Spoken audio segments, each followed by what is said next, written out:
Am I the a-hole for telling my wife the lock on my daughter's door does not get removed till my brother-in-law and his daughters are out of my house? My brother-in-law Sammy lost his home shortly after his divorce 10 months ago. He moved in with us and brought his twin daughters, Olivia and Sloane, both 18, with him a couple of months ago. His sister, my wife, and I have one daughter, Zoe, 16, and she and her cousins aren't close but get along fine. Now, Olivia and Sloane have no respect for Zoe's privacy. None. They used to walk into her room and take everything they get their hands on. Makeup, phone accessories, clothes, school laptop, etc. Zoe complained a lot, and I've already asked the girls to respect Zoe's privacy and stop taking things. My wife and Sammy saw no issue with this. After all, they're girls, and this is typical teenage girls' behavior. But I completely disagreed. Last straw was when Zoe bought a $60 MAC makeup kit that looks like a paint set. That she saved up for over a month, and one of the girls, Sloane, took it without permission and ruined it by mixing shades together while using it. Don't know much about makeup, but that's what Zoe said when she found a kit on her bed and was crying. I told my wife, and she said she'd ask Sloane to apologize, but I got Zoe a lock after I found she was moving valuable belongings out the house because of this incident. Sammy and his daughters saw the lock and weren't happy, and the girls were extremely upset. Sammy asked about it, and I straight up told him, but he said, my daughters aren't thieves. It's normal that girls of the same age borrow each other's stuff. Then he said Zoe could easily get another makeup kit for $15 from Walmart, and shouldn't even be buying expensive adult makeup in the first place, and suggested my wife take care of this defect in Zoe's personality trying to appear older than she is.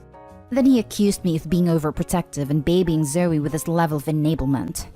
I told him this is between me and my wife, but she shamed me for putting a lock on Zoe's door for her cousins to see and preventing them from spending time with her, saying I was supposed to treat them like daughters. Then she demanded I remove it, but I said this lock does not get removed till her brother and his daughters are out of our house. She got mad I was implying we kick them out and said her family will hate me for this.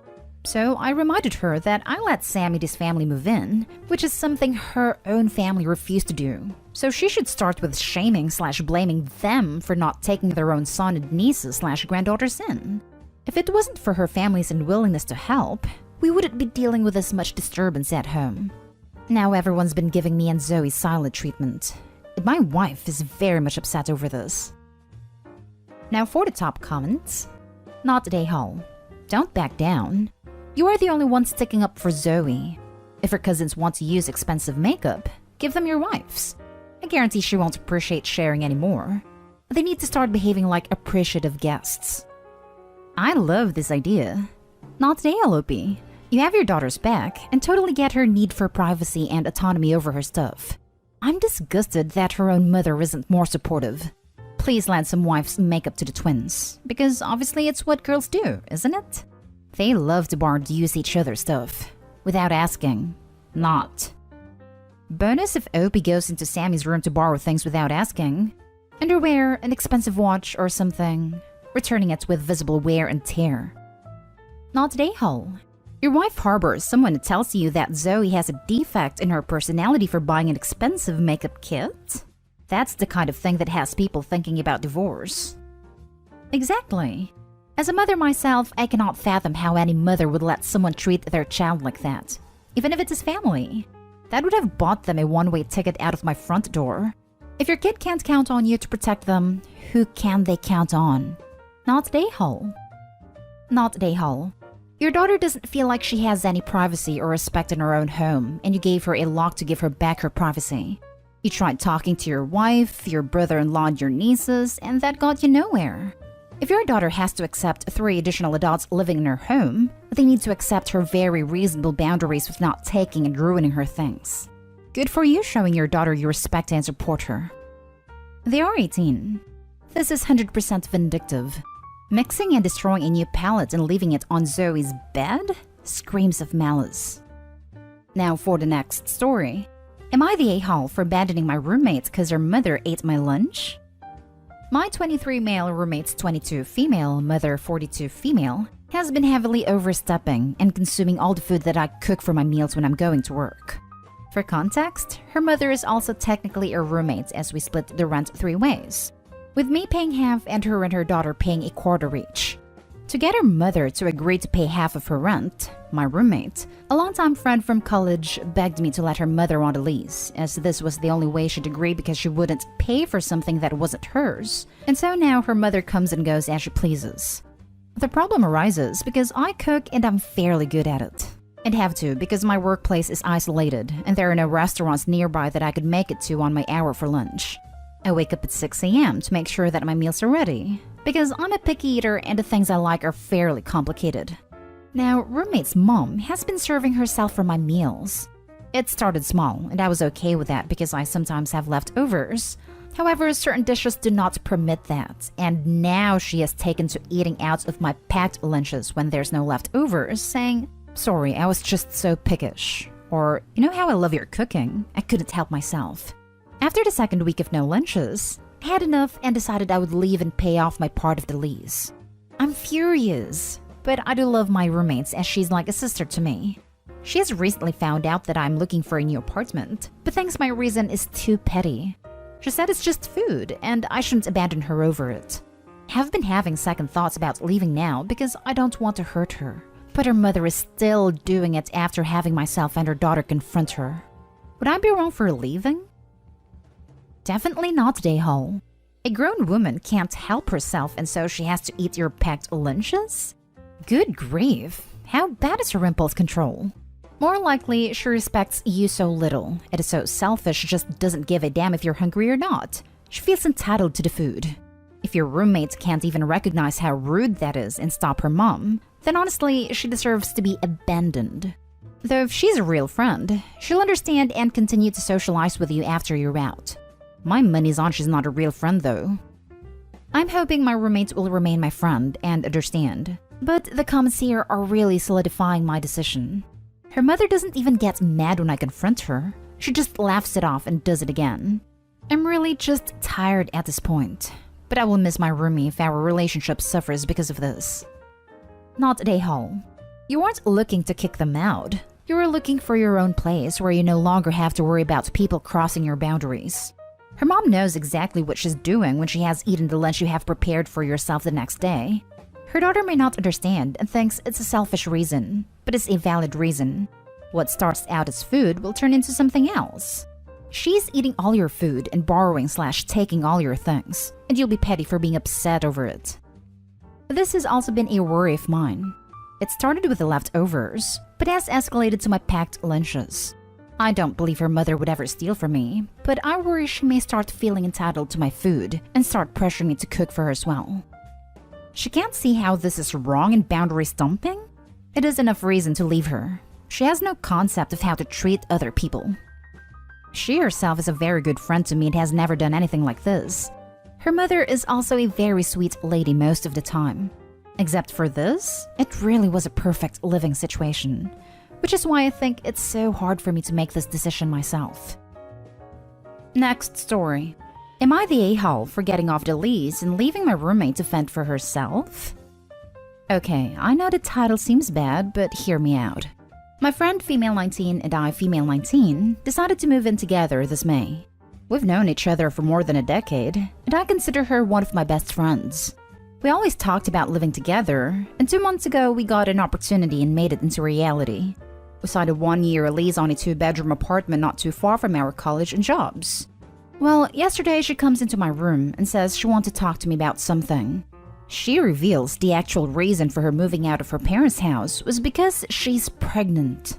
Her dad is the type of guy that thinks if you're grown enough to have relations, then you're grown enough to live on your own. Not under his roof type of guy. Anyways, I had a load of questions. And eventually she revealed that she was almost 5 months along, and her boyfriend was moving in, and I was livid. She said it would be good for us because the rent will be cheaper, which is true, but that's not why I was mad. I realized she knew before signing the lease and didn't think to mention she was pregnant and moving someone else in. I'm sorry, but I did not sign up to be living in an apartment with some man and a baby. The main reason I moved out of my own home was because I'm the oldest of 4 younger siblings. There was too much going on at home, and I thought moving out I would finally have my peace. After we talked, we both went to our own rooms. And after a couple hours, I called to talk to her again and made up my mind that I do not want to live here anymore because of the obvious circumstance. She got mad as expected, but most of all because she doesn't have much savings and was planning to rely on my share of the rent to stay afloat while she's on leave. I've already talked to the landlord about paying to break myself from the lease. I'm sorry, but I did not sign up for this. She claims there was no contract for not getting pregnant, but there is a contract in place for us, the lease. But I feel like that's common sense when you're living with someone. I feel like an awful friend because I'm not being supportive, but this isn't what I agreed to. I can see why she would be upset with me because of my sudden decision to move with 1 month notice. Especially since she doesn't have much savings and is expecting a baby soon. On the other hand, she should have been honest with her intentions of starting a family because I would have said no to moving in. Am I the a-hole? Now for the comments. Not the a-hole. She didn't tell you before for a reason. She knew you wouldn't agree to it, and now wants to guilt trip you into staying? Not the a-hole.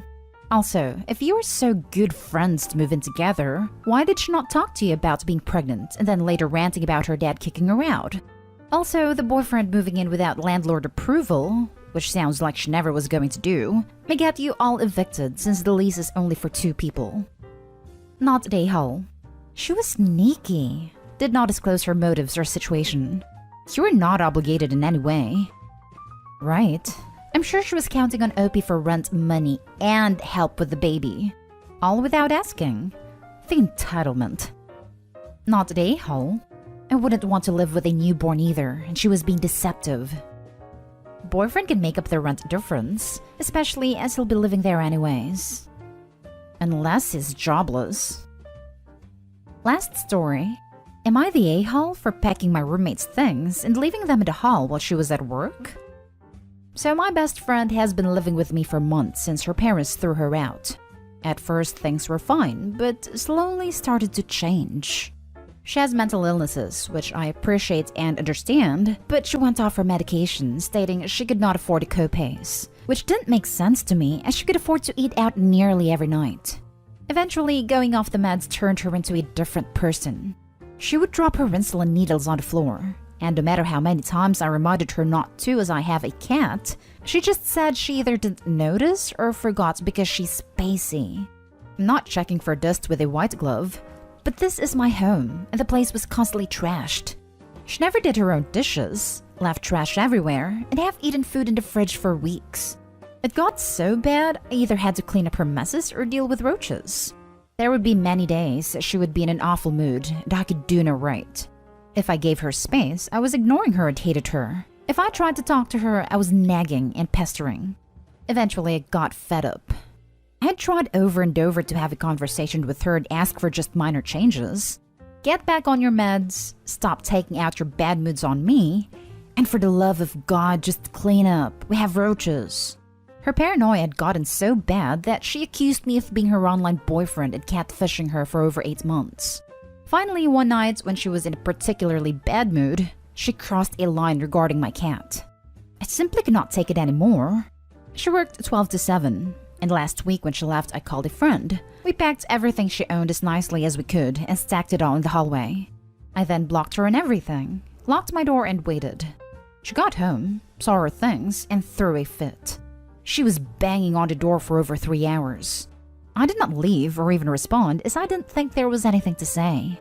Eventually, she called her parents and went back there. At the time, it seemed like the best, cleanest, and safest way to do this, but some of my other friends think I was too harsh, and I should have given her more time or another ultimatum.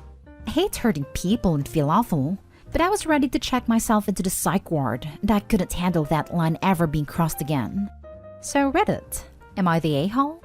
Edit. There seem to be 2 questions popping up.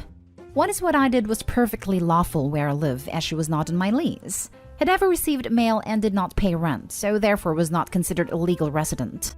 If anything, I could have gotten in trouble for having her there. 2 is I did give her an ultimatum of a month, where she needed to have made a visible effort in getting better, and not only did that not happen and no change was even attempted, but she also crossed that line with my cat. She was aware this was a possibility as I did not do this with 0 warning. Not the a-hole. This was not a knee-jerk reaction. You gave her plenty of warnings, ultimatums, and leeway. This was a last resort after you tried everything else. You do not need to feel any guilt for looking out for yourself. Not Day-Hall. I bet the friends are saying that because she might come knocking at one of their doors next. And they don't want to take her in either. The nuance is that they know she's back with her parents. So these friends aren't even worried about that. They're expecting Opie to bend over backwards just so they don't have to deal with the drama of Opie's best friend complaining. It's the easiest thing in the world to be generous in somebody else's dime and labor. Depending on where you live, what you did might be an unlawful eviction. You did say she had been there for months. However, legalities aside, you did the best thing for you. And for your cat.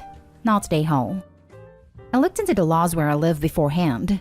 She was not on my lease, had never received mail here and therefore was not technically a tenant. If anything, I could have gotten in trouble as my lease states one person living here. Where we live states that simply putting any amount of floor space aside for someone's personal belongings constitutes a right to tenancy. It is nuts. My BFF went through hell recently with her husband's cousin, and this was a concern. She is the salt of the earth. She and hubby had a cousin come out to work in their business. We're going to pay for his commercial road license, and we're not asking for rent, knowing what that would mean. The cousin blew the opportunity, and I think it was on heroin. Anyhow, they had to give him the boot, and she was terrified he was going to try to stay based on the fact that he had a spot in the office for his gear. It pays to know the laws. Not Day-Hall. You tried to do something nice for your friend and got burnt for it. You gave her plenty of warnings, and she decided to ignore them. That is on her. Plus, it sounds like she was a danger to your cat. The friends who say you were too harsh should be able to offer her a room in their homes or pay for some nights in a hotel. Should be easy to do from up on their high horses.